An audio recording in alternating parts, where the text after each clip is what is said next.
Fala pessoal, bom?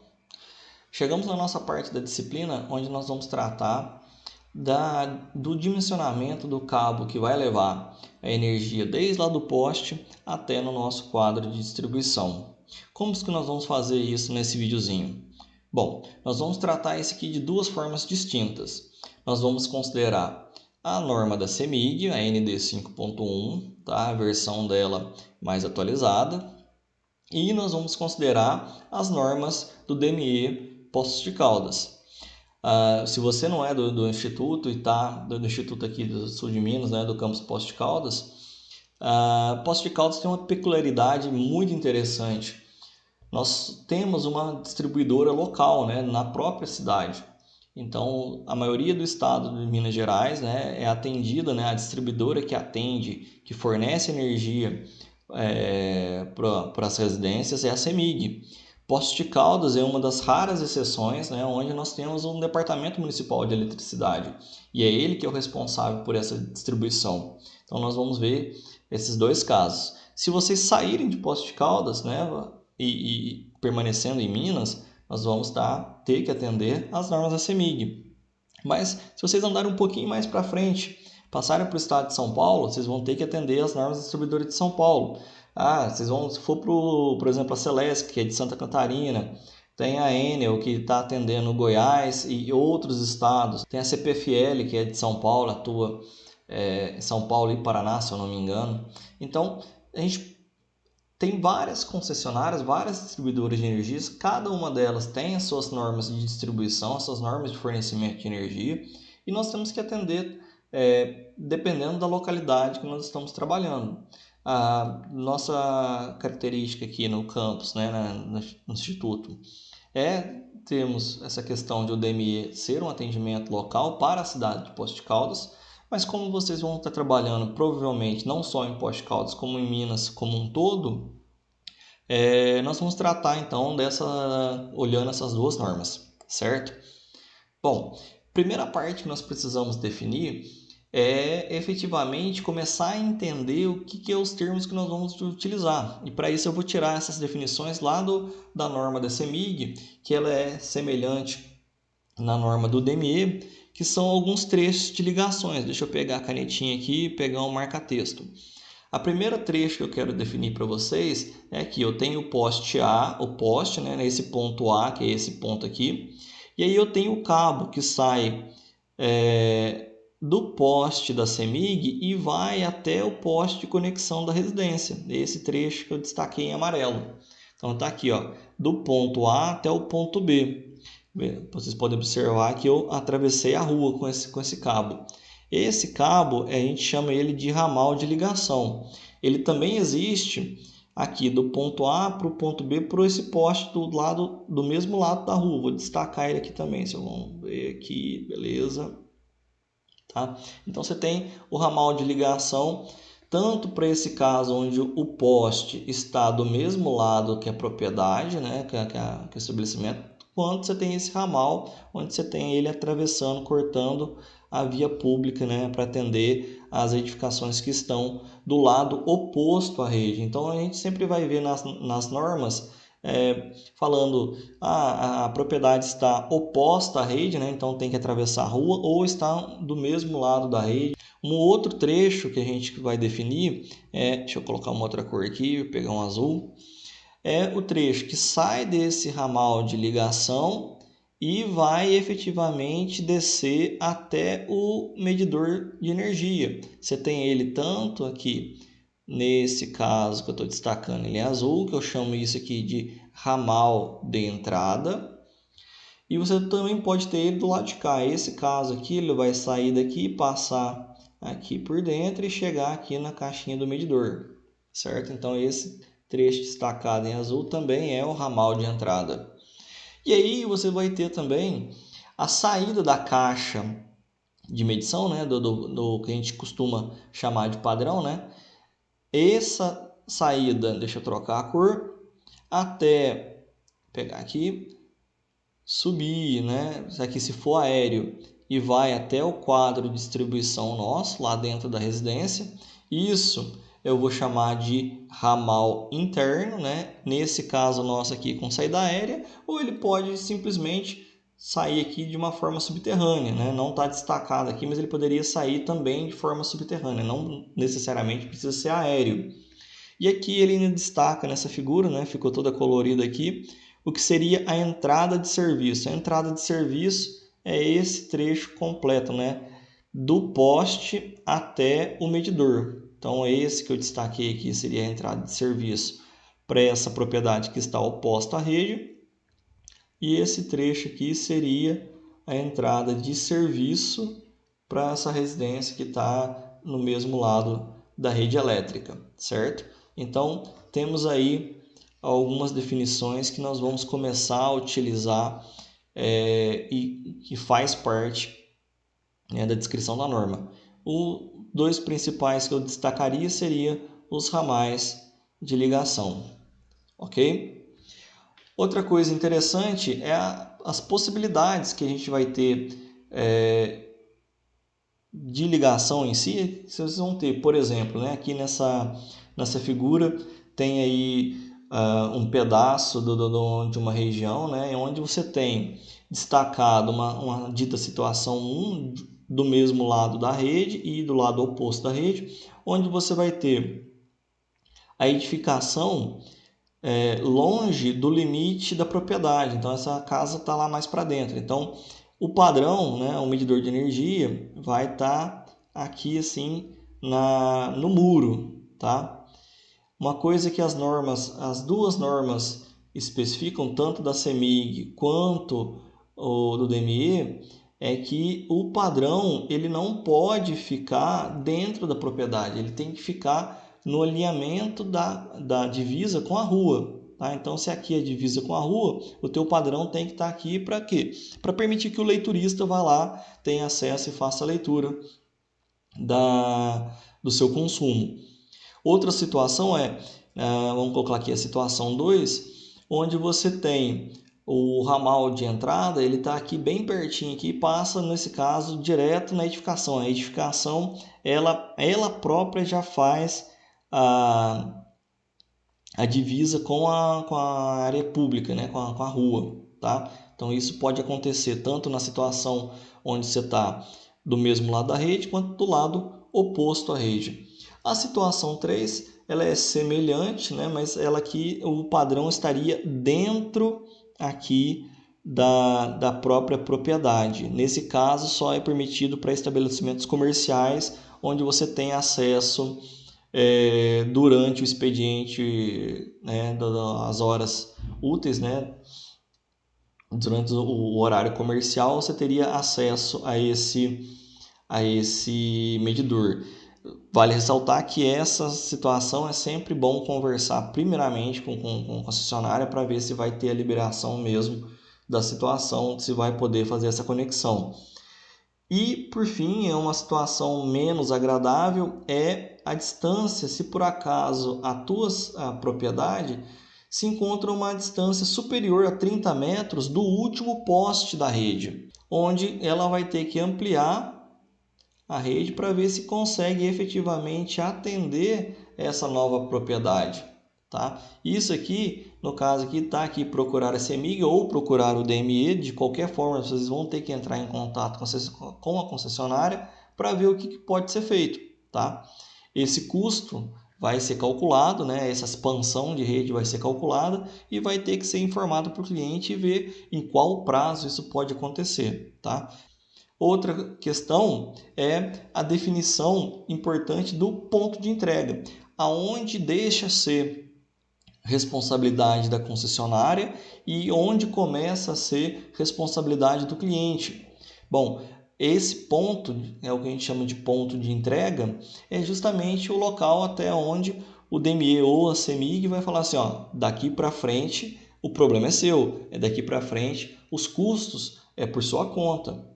Bom, para redes aéreas, né, quando você tem ramais de ligação aéreo, você tem aqui a representação da rede de distribuição urbana, que eu chamei aqui de RDU.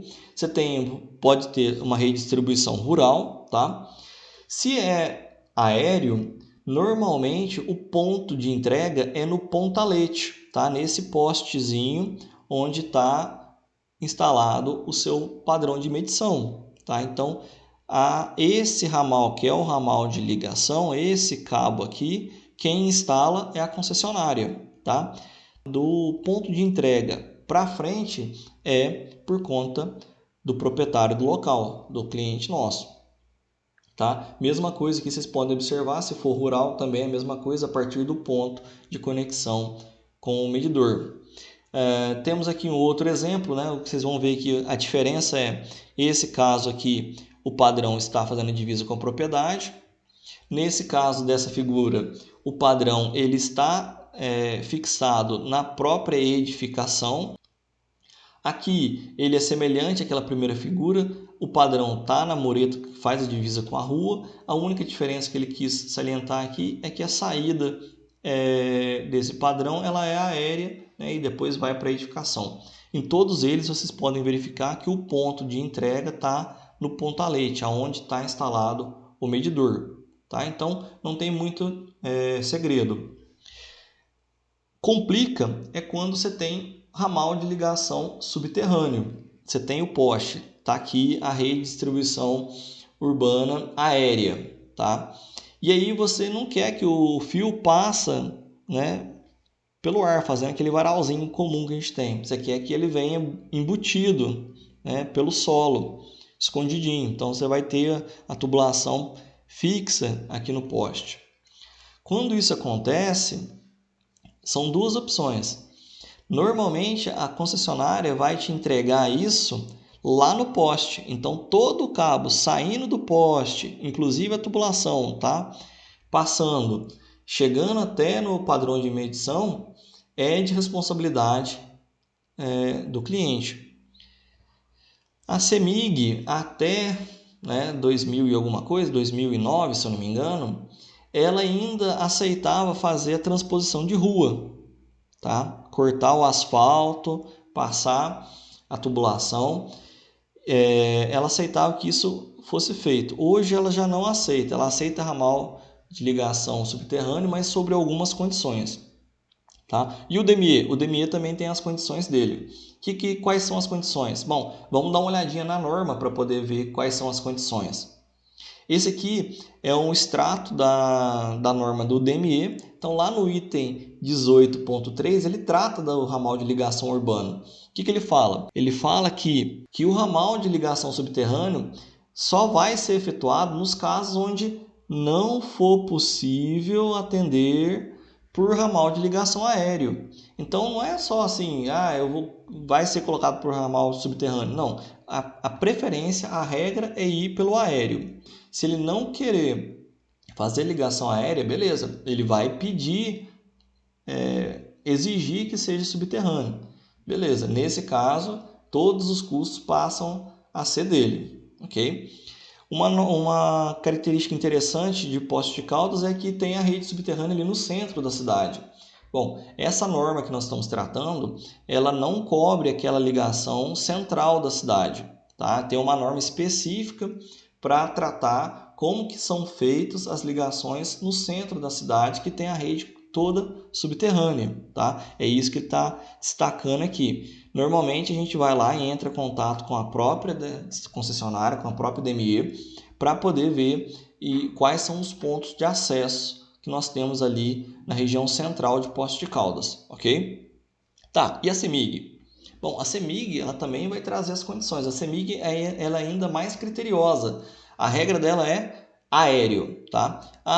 Onde que vai ser subterrâneo? Bom, vai ser subterrâneo exclusivamente se, o local onde tiver a rede dessa residência que seja, se por acaso a rede de distribuição não for aérea, for subterrânea. Bom, se ela for subterrânea, já não é a ND 5.1, vai ter a norma de distribuição só para ligações subterrâneas, redes subterrâneas de distribuição de energia. Então não é essa a norma que nós estamos tratando aqui. A outra possibilidade é se por acaso a demanda da edificação for maior que 95 kVA e menor que 304, aí nesse caso É um ponto especial da norma, né? Você está numa escala de potência mais elevada e normalmente a norma, quando cai nessa faixa de potência, ela recomenda, você vai ter que instalar um transformador específico para a sua residência, para a sua edificação. Mas se por acaso você não quer instalar um transformador e você optar por receber a energia via a rede de baixa tensão, tal qual fosse uma carga de baixa potência, então nesses casos aí vai ter que ser subterrânea, é isso que ela está falando nesse parágrafo trecho B aqui, tá? E aí você vai ter algumas possibilidades de atendimento. E por fim, você como consumidor, você teria, né, a possibilidade de pedir essa instalação subterrânea, mas aí a CEMIG está limitando, né, para unidades consumidoras, né, para clientes que estejam do mesmo lado da rede, tá? Então, se tiver do lado oposto da rede, ela não vai permitir, tá? Então, esses são esses critérios de ponto de entrega. Depois que você tem um ponto de entrega definido, como que vai estar, se você está no ponto do mesmo lado da rede, do lado oposto, que a gente já entendeu isso, as duas normas vão trazer como que ficam os ramais de entrada, que são do pontalete para frente. Então, as normas vão trazer diversas características de como você vai montar o padrão. E aí é posicionamento, estrutura, por exemplo. Então, ela vai falar para você a distância que você tem que colocar um isolador do outro, a altura que tem que estar esse aqui instalado, como que ele vai ter que estar instalada essa caixa de medição em relação à rua. Então, tem aqui outra figurinha semelhante. Você vai ter alguns modelos, né, para a caixa de medição. Então a norma vai trazer vários ramais de ligação. Vários desenhos para você construir o ramal, o padrão, né, a mureta de medição, onde você vai colocar o ramal de entrada. As caixas de medição são alguns modelos, tá? Os mais comuns é essa, onde você vai ter a visão do medidor e o local de acesso do disjuntor, tá? Essa aqui é a comum CM2. Vou colocar aqui, essa aqui a gente costuma padrão CMIG2, né? CM2. E era muito comum também a caixa onde você tem o visor pelo lado da frente e o acesso ao disjuntor pelo lado de trás, né? Por dentro da propriedade. Essa aqui era a caixa CM14. Tá? Essa caixa CM2 é adotada tanto na CMI quanto no DME. A CM14 também era adotada. No entanto, o DME hoje não permite mais a CM14, tá? Por conta do acesso ficar simplesmente para o lado de dentro da propriedade e isso acarretar uma série de problemas, tá? A norma também traz o tamanho de caixas de inspeção que tem que estar no caso de você for atravessar a rua ou fazer o ramal de ligação subterrâneo. Essas são as caixas do tipo Z. E aí a norma vai trazer aqui o ZA, o ZB, o ZC, que são as dimensões dessa caixa. Tá, e aí vem a pergunta que é a mais comum de vocês mesmos. Beleza, Ezequiel, como que eu escolho o meu padrão? Bom, você vai escolher o padrão de acordo com a sua unidade consumidora. Então você está lá, você tem a tua residência. Na CEMIG, ela vai dividir os consumidores de A até H. Tá? Então são vários tipos de consumidores que ela vai classificar de acordo com a potência, de acordo com alguns equipamentos que tem dentro dela. E o DME vai ter uma classificação muito semelhante, tá? De A até F. Tá, o que seriam essas classificações? Eu vou dar só um exemplo para vocês.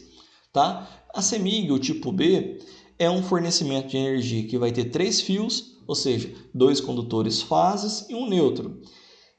Ele vai abranger, então, as residências, né, as unidades consumidoras vão ser mais abrangentes, que estejam em área urbana ou rural, e eles vão ser atendidos por redes de distribuição secundária trifásica, que quer dizer, tem um poste lá, tem os 3 fios passando. Se é secundária, quer dizer que está em baixa tensão. A parte primária seria de média tensão, 13,8 ou maior. E que não vão se enquadrar no fornecimento tipo A, aí você tem que ir lá olhar no que é o fornecimento tipo A, E na CEMIG eles vão estar ali com carga instalada até 15 kW. Vamos dar uma olhadinha no DME. Bom, o fornecimento tipo B do DME, aí tem lá o mesmo texto. Abrange unidades consumidoras situadas em áreas urbanas ou rurais, atendidas por redes secundárias, trifásicas, 127.220, ou secundárias bifásicas. Nós temos essas duas possibilidades aqui em Poste Caldas, onde você vai ter 127.254 volts. E o limite de carga é de 34 kW. Então, já é uma diferença interessante, tá? Então, o que eu tenho que fazer? Eu tenho que ler, eu tenho que pegar com calma.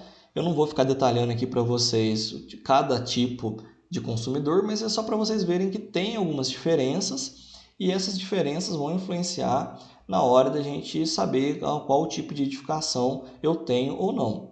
Se vocês tiverem curiosidade, vocês podem pegar a fatura de energia de vocês. Lá vai estar falando qual é o tipo de unidade consumidora que vocês estão enquadrados, tá? Então corre lá, dá uma olhadinha, vocês vão ver lá se vocês estão enquadrados no tipo B ou no tipo C ou algum outro tipo diferente, beleza? Tá, você falou então, Ezequiel, que eu tenho que escolher meu padrão de acordo com a unidade consumidora. E como é que eu escolho essa unidade consumidora? Como é que eu sei se eu vou enquadrar no tipo A, no tipo B, no tipo C? Ah, beleza. A regra é a seguinte. Para a CEMIG, você vai fazer o dimensionamento da entrada e aí essa entrada de serviço vai caracterizar em qual unidade você vai estar de acordo com o seguinte. Se a tua carga instalada tiver entre 15,1 kW e 75 kW, a gente vai calcular uma demanda provável, qual que é o consumo provável de energia que você vai ter nessa edificação, e de acordo com essa demanda que eu estou calculando, eu vou olhar uma tabela e essa tabela vai me dar qual unidade consumidora que eu tenho. Se eu tiver abaixo de 15 kW, eu vou simplesmente olhar a carga instalada. Tá? Então tem carga instalada e tem a demanda. Então a CEMIG é simplesmente isso. E no DME? Se você está trabalhando com unidades unifamiliares, ou seja, residências para uma família só, tá? É um ponto de medição apenas para a unidade consumidora, então até 34 kW não precisa de projeto, você não precisa aprovar um projetinho levando lá na concessionária, lá no DME. Você simplesmente vai verificar por carga instalada a quantidade de equipamentos instalados que você tem, né? No limite de 34 kW, olha na tabela do DME e você já enquadra na unidade consumidora que você precisa.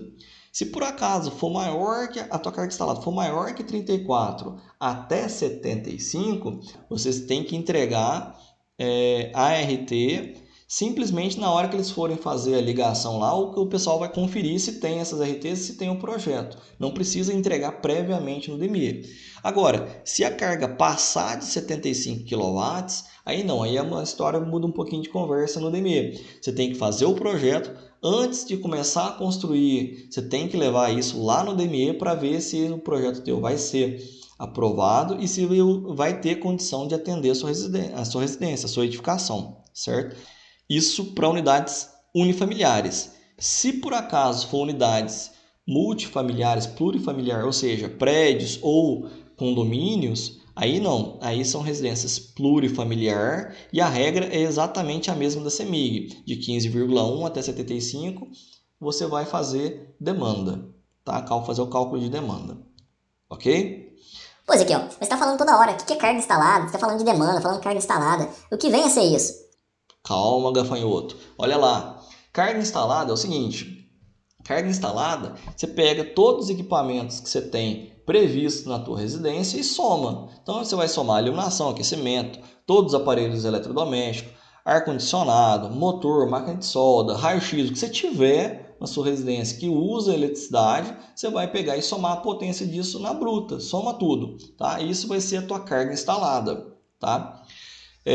Se o teu cliente tem uma previsão de adquirir algum equipamento e ele já quiser incluir e ele te informar isso, você pode pegar e incluir esse equipamento já para poder deixar a estrutura pronta, tá? Não é necessário, mas vai ficar a critério do consumidor, do seu cliente, tá? Equipamentos de espera, então, por exemplo, você tem bomba de água, bomba de incêndio. Normalmente você tem duas, uma fica sendo utilizada e a outra fica de reserva. Os equipamentos de reserva vocês não precisam considerar, tá? Essa é uma nota que vem na norma da CEMIG, tá? E às vezes gera um pouco de confusão. Então tá aqui o lembretezinho em termos de equipamentos de reserva. Então carga instalada é isso. Soma todas as potências, tá? Em kW, tá? Nós vamos trabalhar com potência ativa e faz a conta. Ambas as normas trazem alguma tabelinha com alguns equipamentos, né, com potências típicas. Caso a gente fique na dúvida, queira consultar alguma coisa, dá para usar esse aqui com potências típicas para você fazer o cálculo de carga instalada, tá? Então é só uma referência, só um guia para nós. E demanda? Bom, demanda é uma ponderação que nós vamos fazer. Então, a média, eu coloquei entre parênteses ponderada, não está na norma escrito ponderado, mas você vai fazer uma análise dessa potência, né? E ela vai ser ativa ou reativa, né? Você vai calcular isso em kVA, né? Então a potência aparente. E essa é a potência que ela é solicitada por uma parcela, por uma parte das cargas que você tem. Então eu vou estar entendendo o seguinte: você tem uma residência grande. Qual que é a probabilidade de você usar todos os equipamentos ao mesmo tempo? Essa probabilidade é baixa. O que é mais comum de acontecer é que apenas um percentual, né, uma parcela desses equipamentos estejam funcionando num determinado momento. Então, esse cálculo de demanda que nós estamos fazendo é justamente para saber isso. Qual o percentual de cargas que vão efetivamente estar sendo utilizadas ao mesmo tempo? E isso vai ser dado para nós em kVA. Fechou? Então, como que calcula a demanda? A formulazinha da demanda é simples, é só um somatório. Então, está aqui. Eu tenho o termo A, B, C, D, E e F, cada um referente a uma classe de equipamentos, e nós vamos fazer essa análise. Então, aqui, o termo A ele é referente à iluminação e tomadas de uso geral. O B ele é quebrado em 5 parcelas aqui, onde o B1 ele está relacionado, né, agrupado, chuveiro, torneiras elétricas, cafeteira elétrica, obviamente. O B2, aquecedor de água por acumulação e passagem, vulgo boiler, tá? Boiler. Aquecedor de água, tá? São aqueles aparelhos que ficam no telhado para aquecimento de água. No B3 tem aí fornos, fogões, aparelhos do tipo grill, tá? Então a churrasqueirinha elétrica nossa também vai aqui. B4, máquinas de lavar e secar, máquinas de lavar louças, ferro elétrico. B5, qualquer outros equipamentos que não enquadrou nos outros aqui, no B1, no B2, no B3, no B4. O C, específico para ar-condicionado. O D é uma demanda de motores elétricos, né, quando tem. E o E são demanda para máquinas de solda a transformador, edificações de uso comercial que você vai encontrar isso aqui. E o F específico para equipamentos de raio-x. Então, vocês vão usar o F somente quando estiver trabalhando com clínicas. Ezequiel, eu posso fazer isso aqui de alguma outra forma? Até poderia, tá? Mas a norma da CEMIG e a norma do DME traz essa recomendação. As outras concessionárias podem trazer essa sugestão de cálculo de demanda de uma outra forma. Então não tem jeito. Dependendo do local que a gente estiver trabalhando, a gente tem que pegar, dar uma verificada com calma, né, e bem atentamente a norma da concessionária para ver o que ela prescreve, ok? Bom, aqui eu estou trazendo alguns fatores de ponderação para vocês terem conhecimento, né? Eles são usados tanto no CEMIG quanto no DME. Por exemplo, o fator de demanda, né? O fator de probabilidade para quando eu estou usando iluminação ou tomada. Tá? Então ele está aqui, por exemplo, se tiver uma carga instalada entre 5 e 6 kW, é provável que você vai estar utilizando apenas 64% dessa carga. Então o fator de demanda teu vai ser 0,64. Mas aqui, como é que eles chegaram nesses fatores de demanda? Estatística, tá, pessoal? Aí é levantamento estatístico, um pouco mais trabalhado, onde o pessoal determinou esses fatores. Aqui também a mesma coisa, você tem aqui uma outra tabela que vai determinar demandas para forno e fogões elétricos. Então tem aqui um percentual de demanda. Então se eu tenho 6 aparelhos, esses aparelhos têm uma potência pequena, né, menor que 3,5, você estaria usando, né, desses 6 aparelhos, a probabilidade de você estar usando apenas 59% deles. Essas tabelas, né, vocês vão encontrar elas completa, né, de forma atualizada na norma da CEMIG e na norma do DME. Então não tem jeito, tem que ir lá. Aqui é só um outro exemplo. Aqui para aquele B5, onde você tem lá quantidade de aparelhos eletrodomésticos. Nessa tabela atende, né, então, aparelhos eletrodomésticos, aparelhos de aquecimento, aparelho de refrigeração, ar-condicionado. Então, se eu tenho aí um aparelho, a probabilidade de eu estar usando ele é 100%. Então, essa tabelinha vai trazer esses fatores que nós vamos aplicar para poder reduzir, né, para poder encontrar a resposta daquela pergunta. Qual é o percentual de equipamento nós estamos usando ao mesmo tempo, certo? Aqui eu trago para vocês a tabela onde efetivamente, uma vez que a gente saiu com esse resultado da demanda, né, então a demanda vai me dar um valor, tá? E esse valor que ele vai me dar, eu vou tentar enquadrar ele em uma dessas duas tabelas da CEMIG, por exemplo. Então, o que eu falei? Abaixo de 15 kW, você vai somar a tua potência e verificar. Deu 12. Se deu 12, onde que eu enquadro? Eu enquadraria aqui entre 10,1 e 15. Então, eu seria um consumidor do tipo B, numa faixa que ele chama aqui de B2, e eu aí então teria todas as instruções de como construir meu padrão. Então, eu usaria 3 fios, sendo que 2 deles são fase, o terceiro fio é o neutro. O disjuntor que eu vou estar utilizando seria o disjuntor de 60 ou de 63, dependendo da norma que eu estar utilizando, que eu vou estar adotando.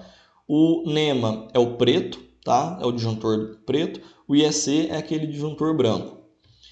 O condutor, né? O cabo que eu queria saber, o cabo que eu vou usar é o cabo de 16 milímetros. Então, tanto para as fases quanto para o neutro. Então, os 3 cabos que vão estar entrando na minha edificação, eles vão ser de 16 milímetros. Aquele eletroduto que eu vou estar usando para poder levar o cabo do ponto de entrega até no quadro de distribuição, ele tem que ser um eletroduto ou de 32 ou de 25. Então, essa tabelinha, vocês podem observar que ela traz para nós todas as informações de como eu vou estar com o meu padrão de energia, como que eu vou construir ele.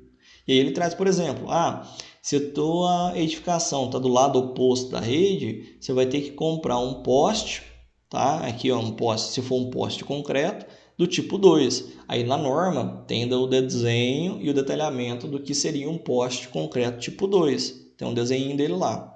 Então, ele vai ter lá seus 11 metros, 7 metros, se eu não me engano, para poder fazer a instalação, conseguir passar o cabo, atravessar a rua, beleza? Então, você vai acabar enquadrando numa dessas faixas. A demanda, então tá aqui, ó, demanda provável. Você calculou a demanda, chegou num valor lá de 20. Então, beleza, de 20 você estaria enquadrando aqui, consumidor do tipo C, vai enquadrar aqui no C2, e aí vocês vão ter um atendimento, a sua casa vai ter 4 fios, sendo que 3 deles são fases, o quarto é o neutro. O disjuntor que você vai usar seria um disjuntor de 60 trifásico ou de 63 trifásico, e o cabo que você vai usar para fazer essa ligação seria o de 16 milímetros. E aí tem as demais informações, certo? Essas seriam as faixas de dimensionamento para CEMIG. Atenção, aqui eu estou mostrando só um extrato da norma, tem só aqui o A, o B e o C. Lembra que na CEMIG ele vai até o H, então tem tabelas para esse dimensionamento até os consumidores do tipo H, ok? Então vocês têm que ir lá e conferir, não tem jeito. Essa aqui é a tabelinha do DME. Vocês podem ver que o DME, a CEMIG, ela traz 2 tabelinhas, né? O DME unificou, e aqui você está aqui a carga provável, tá? E aqui são muito semelhantes, tá? A diferença que vocês podem notar aqui, ó, tem uma divisão maior entre aqui, ó, a subdivisão, né? Na CEMIG tem só B1 e B2, aqui no DME você vai ter do B1 até o B4. E a classe C também, o DME leva um pouquinho mais, vai até o C9. o DME, a CEMIG vai até o C8. Então, tem muita semelhança, tá? Mas ainda assim, cada concessionária trata da melhor forma que ela entende como seria melhor para a rede dela. Então, se você está no DME, você vai usar a norma do DME. Se você está na CEMIG, você vai usar a norma de CEMIG, embora as duas normas andem junto, tá? O pessoal tenta não manter nada muito distante entre CEMIG e DME, ok?